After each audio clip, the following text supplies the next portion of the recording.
When I was coming up with the repertoire for my senior recital, my teacher and I talked about doing vocal pieces, and I am not a singer, so there was kind of a challenge turning these 3 vocal works into something that I could play on the saxophone, and it was actually really fun.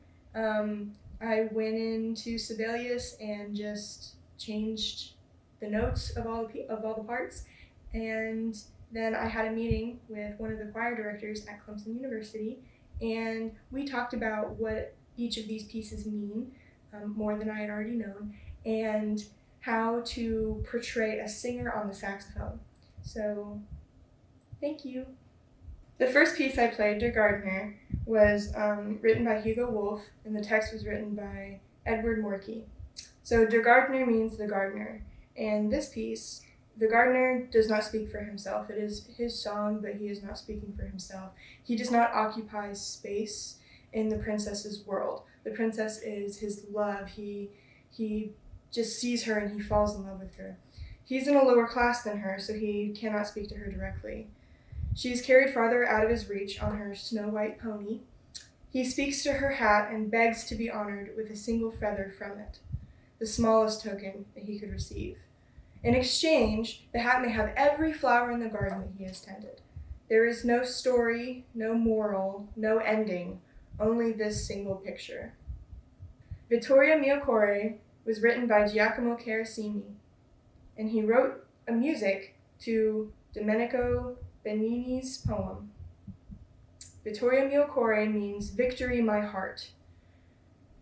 It's an Italian piece that speaks of the victory of being freed from the clutches of an ungodly, deceitful woman, rather than the beauty of love and lover. Through the music, the listener can hear the excitement turn to worry and then back to excitement. Victory, my heart, the humiliating servitude of love is over. She tricked and guilted him, but overall he's happy to be rid of her. The fear has disappeared. And finally, the last piece I played, Après, rêve, was written by Gabriel Fauré, and the music that he wrote the poem to, the poem was written anonymously. But this is one of Fauré's better works.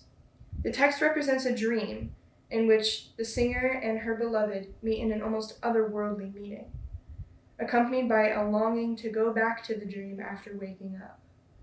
In a sleep which you image charmed, I dreamt of happiness, ardent mirage. You called me, and I left the earth to flee with you toward the light. Return, return, radiant, mysterious light.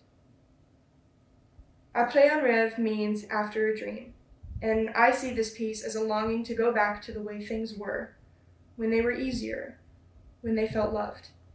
I find it interesting that the singer meets their lover in an otherworldly meeting, as if one cannot meet a lover in everyday life.